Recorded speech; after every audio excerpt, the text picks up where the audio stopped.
Сәлеметсіңдер ме балалар? Бүгінгі сабағымыздың тақырыбы рентгендік сәулелер.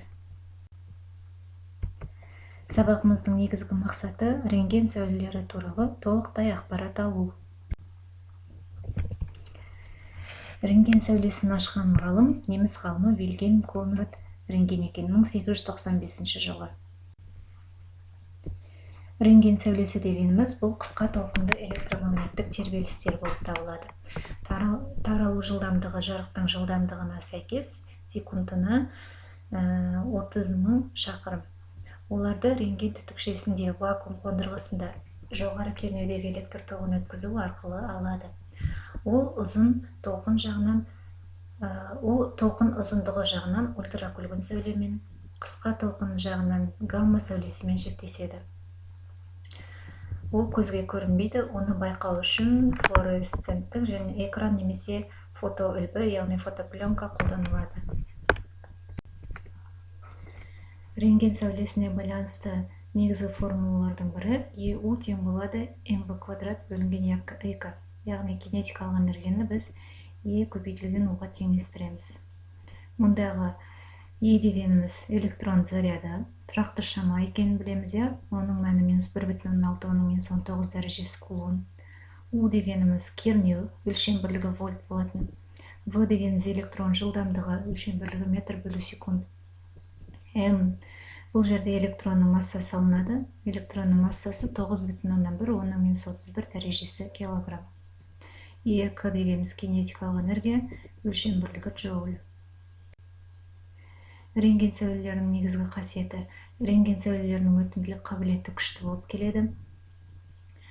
Яғни сәуле шоғы денеден өткенде, денеге түскендегіден интенсивтілігі азаяды. Осы қасиетін медицинада аурудың ішкі мүшелерінің жағдайын көруге, сүйектердің сынықтарын, денеде бөтен дененің пайда болуын анықтау үшін қолданылады. Егер рентген түтігі мен экран аралығына қолымызды қояр болсақ, онда қол сүйегі сәулені күштірек тоқтатады да, ал бұлшықет әлсіз тоқтатады. Экранда қол қаңқасының көлеңкесі пайда болады. Сол себепті рентген сәулесінің аз энергиясы түскен жердің жарықталынуы әлсіз болады.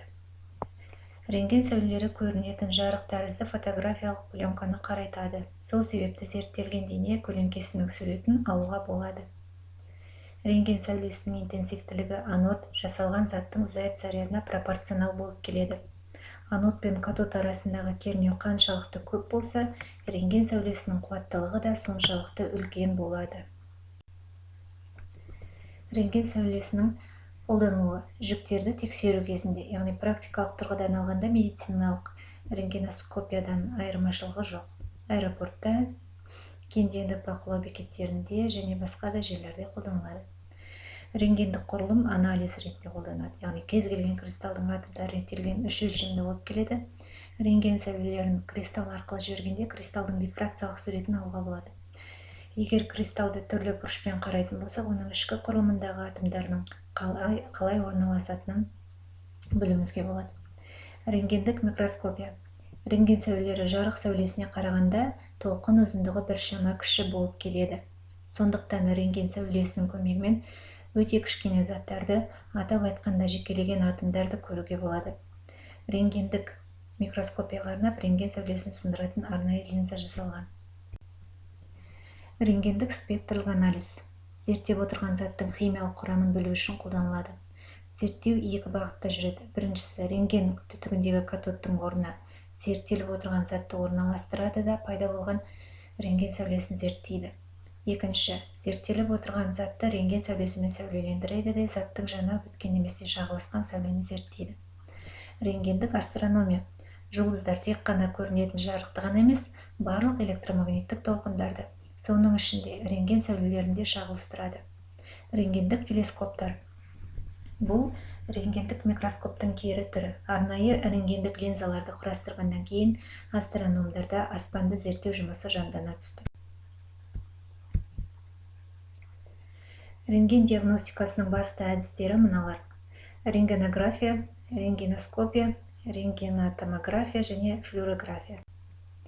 Рентгеноскопияда зерттеуге қажетті зат арқылы рентген сәулесін өткізіп, оның кескінін экраннан бақылайды.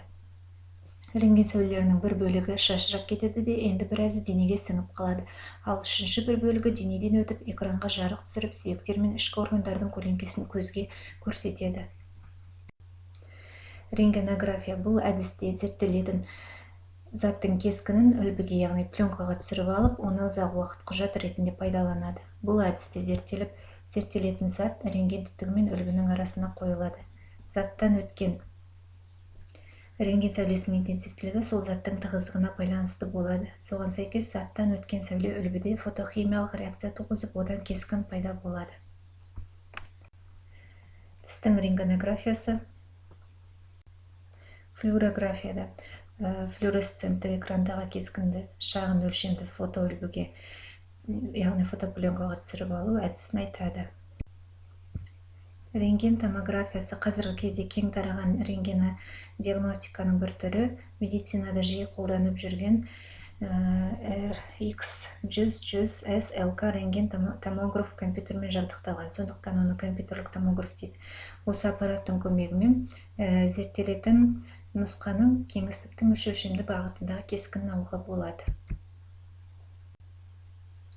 Жылжымалы рентген аппараты. Ол аппарат науқасты қозғауға болмайтын жағдайда, науқастың денесі кез келген күйде болғанда рентген сәулесімен диагноз қою үшін қолданылады.